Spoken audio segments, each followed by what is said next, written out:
Hey everyone, my name is Hamaji, and today I'm going to be building my first ever custom 75% keyboard. A while ago, I built a 60% custom keyboard and I have been using it for a while, but I actually ended up swapping back to my Razer Black Widow. And that was because there was a lack of arrow keys. I didn't realize just how important they were to me, but when I was typing essays and when working on scripts, I realized that it is just really difficult to do certain things without arrow keys. So I needed to get my hands on the 75% case, and that took a while because, you know, buying anything related to keyboards is actual hell. Wait, it's all sold out?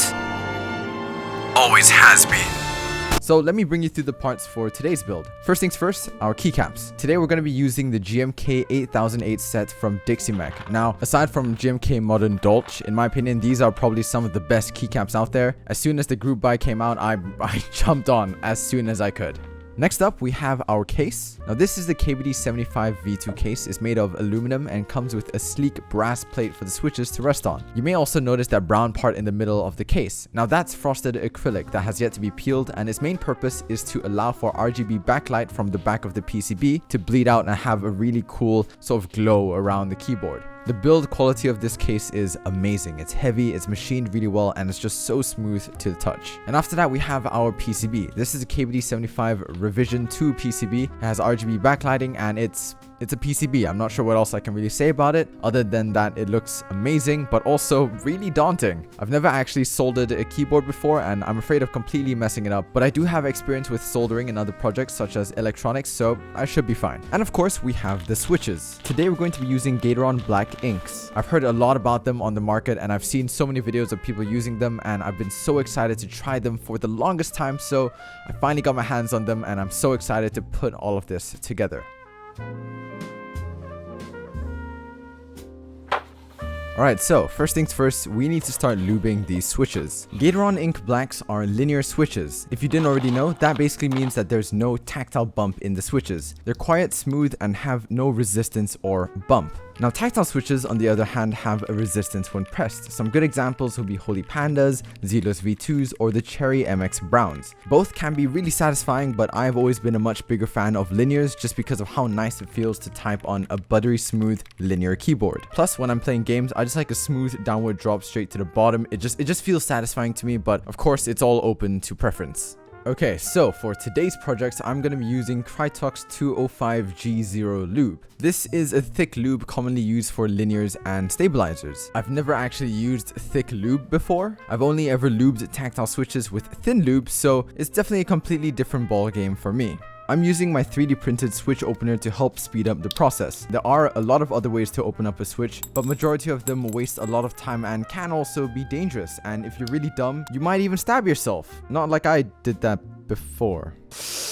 Yeah. But yes, if you are planning on lubing your own switches, I cannot recommend getting a switch opener enough. Please get one.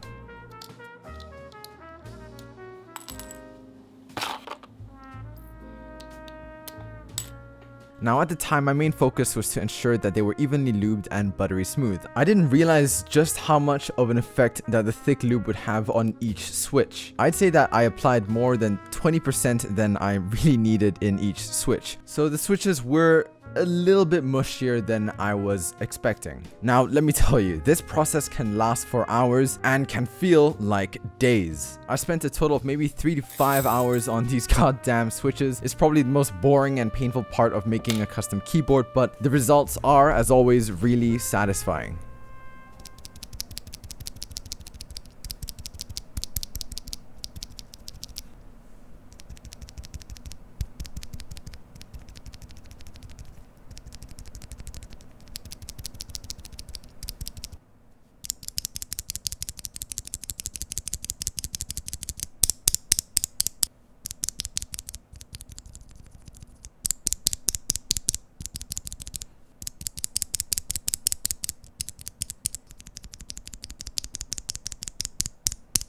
If you are interested in lubing your own switches, you should definitely go watch some tutorials. I've linked my personal favorites in the description below. But I also want to go through 3 essential time-saving tips that I've learned along the way. Number 1 is to separate your parts. I highly recommend getting 4 bowls and separating all the parts first before lubing anything. This will allow you to separate the lubing process into stages and will just make lubing and reassembling much faster. And it also helps with the next technique. Number 2. Bag lube your springs. So instead of individually lubing all of the springs, you can instead just pick them up, stuff them all into a bag, and then apply some lube on the edge of the bag. Also make sure there's some air in it and then close it tightly and just shake. I personally like to use this as a way to vent out all my frustrations while lubing switches, and I just go for it, man.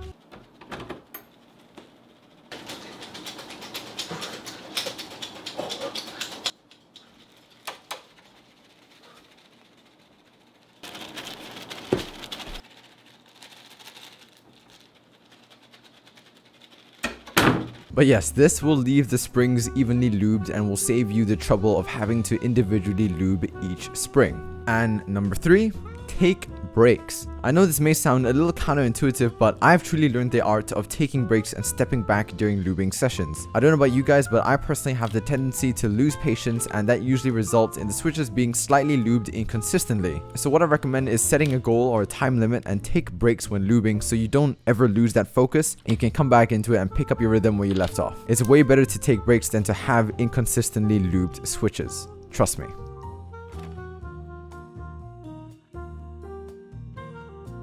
For the next step, we have to start working on our stabilizers. We have to make 3 main modifications. We have to clip it, we have to band-aid it, and we have to lube it. I'm going to start off by lubing the stabilizers. I'm using 2 different types of lube. One of them is dielectric grease and another one is the Krytox lube from before. So first of all, I'm going to use my Krytox lube to lube the insides of the stabs and the sides of the uppy downy bit. I don't know what they're called, don't punch me please. And after that, I just apply my dielectric grease to the metal part of the stabilizers. I then proceeded to band-aid the PCB. I unfortunately don't have a recording of me doing that, but if you've never seen it before, it's basically just putting small pieces of band-aid or cloth tape right below the stabilizers to reduce rattling. Then we have to clip the stabilizers. But after looking closer at the stabilizers, I realized that these are actually version 2 stabilizers from OEM, which came with the kit. That means that I won't have to clip them because they don't have the parts that need to be clipped. This may sound good because it's more convenient, but actually these stabilizers are pretty bad. I don't have any genuine cherry stabilizers with me at the time of recording this, so I had to settle for these. If you want to start building your own keyboard, do not use these. Even with band-aid and lubing, the stabilizers will always have a little bit of rattle. It's impossible to fix, so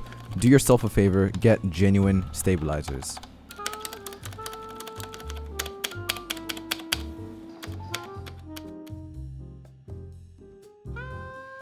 And now we have to solder our switches. Once again, this is still a little bit scary for me, but I was really excited at the same time. My first few solder attempts were pretty awful, and there's a diagram that gives an example of what they're meant to look like, and they looked nothing like that.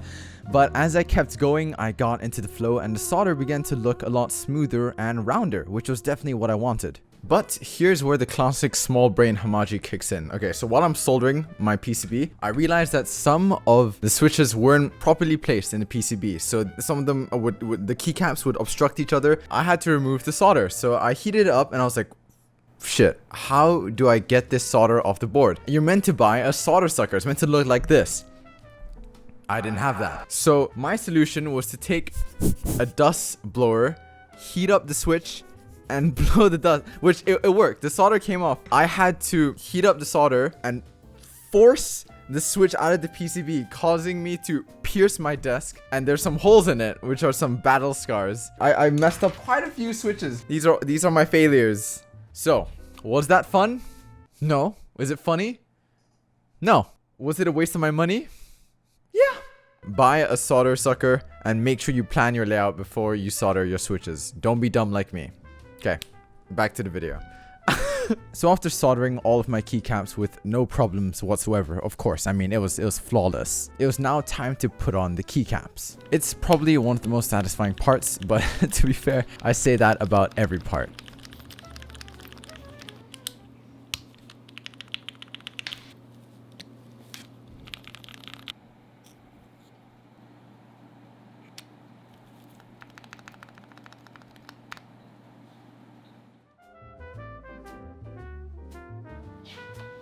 And now we can finally attach the PCB to the case. It comes in 3 main parts. The bottom plate, which the PCB is screwed onto, and this is of course one of the easiest parts of The screw got stuck. Yep.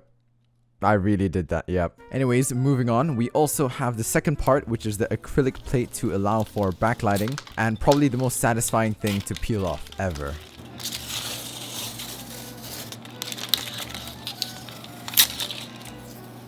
And then we put everything together along with the top aluminum housing, which sort of keeps everything together. And now with everything finally put together, we can do a sound test.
Okay, so final impressions. I am really happy with the end product. I know I messed up a lot of times during the whole process of that, but it was just a learning experience. First of all, the switches feel amazing. I love the Gator Black inks, and I'm so glad I lubed them the way I did. At first, they felt super mushy, and they did sound really bad. But over time, I think the lube spread out as I typed on it more, and it feels less mushy and it feels really nice now. I feel like these are the best linears I've ever used, and honestly, they don't feel overlubed at all, and I don't think they sound overlubed anymore. Second of all, the keycaps and case look amazing together. I think the black with the black and pink and gray look really well together, and the backlighting just adds so much. And of course, I think one of the most important factors is that it sounds really good. I also want to quickly talk about the layout. So you may notice that I put the Artisan X from RamaWorks at the top right instead of using it as an escape key.